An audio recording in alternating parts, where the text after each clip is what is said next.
everyone and welcome back to my channel. Today's video is going to be the Oh My Goth tag, and this is the tag that we created in the Facebook group Alternative YouTube Content Creators. So if you have a YouTube channel and you create videos on a regular basis, you could maybe join us over there and maybe create some other awesome tags with us. So right now, let's get started with the questions. Question 1. Regarding to your style, do you take any inspiration from subcultures that are not goth, industrial or darkly inclined? If so, which ones?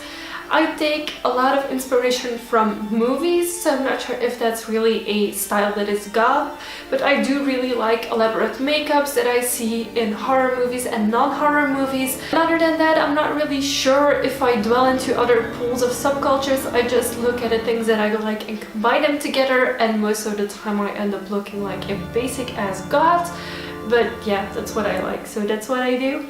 Question number 2. Do you wear makeup that is influenced by goth or darkly inclined subculture even when you are not going to a goth or darkly inclined function? Well, that really depends for me. For my normal day-to-day life, I don't wear makeup at all, so I don't wear gothic makeup.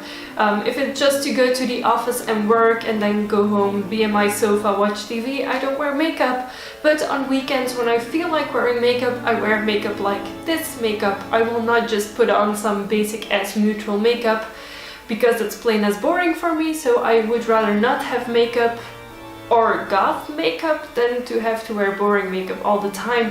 But if my job would require me to wear makeup, I would wear like neutral makeup, but I don't have to. So question number 3. What is the dumbest, lamest question you have been asked regarding your alternative appearance? The only question that really makes me laugh and that is really stupid is people asking, do you know it's not Halloween yet? Or do you know it's been Halloween already? As if I didn't know, like Halloween is my holiday. But I dress like this all year around and people just don't seem to think that's a normal thing, which it is and it should be. So yeah, I don't care, but it's a really dumb question. Question number 4. Describe the alternative scene where you live. This may include all darkly inclined scenes. The goth or alternative scene here in Belgium is on a pretty low basis right now.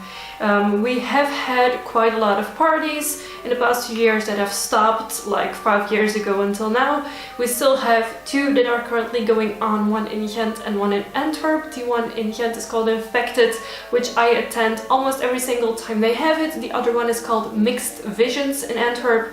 There's a few things going on during the year as well, such as concerts of Covenant and other alternative bands, but that's about it. There used to be a lot more.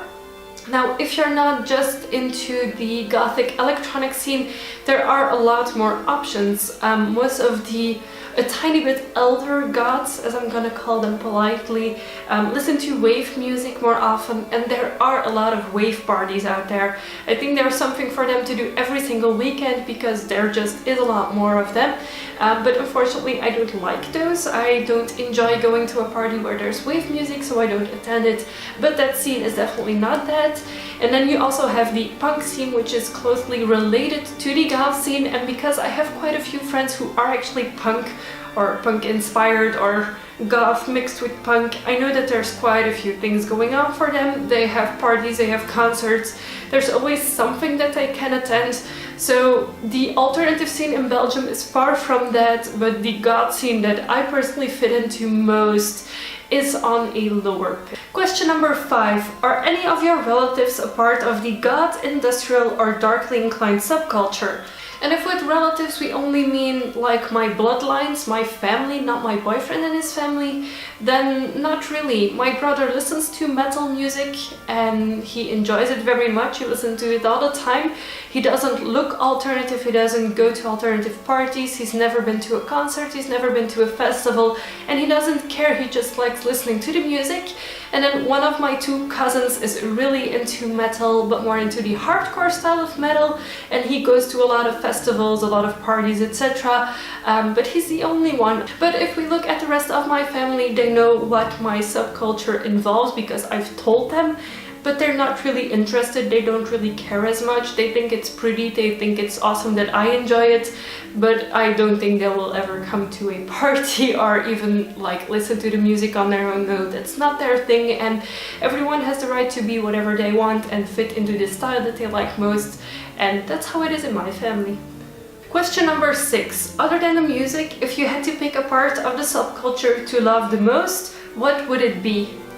This is a really hard one because I like all aspects of goth subculture, mainly music of course, because I'm constantly listening to music, but I'm also very much into art, and not just art as in paintings, but also art as in scenography like movies, and also art as in more like pictures and makeup, because I consider all of those things art, as well as literature, so books.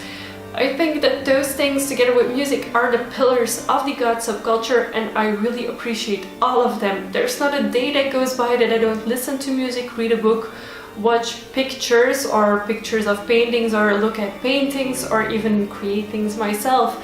So I think that all of those parts are a big thing for me in the goth subculture, but I think also if you take the music out of it, that it's not just goth anymore, it's more darkly inclined and would fit more into something else, because I think that music is still like the grounding of the goth subculture. Question number 7. What is the first goth or industrial band you ever listened to?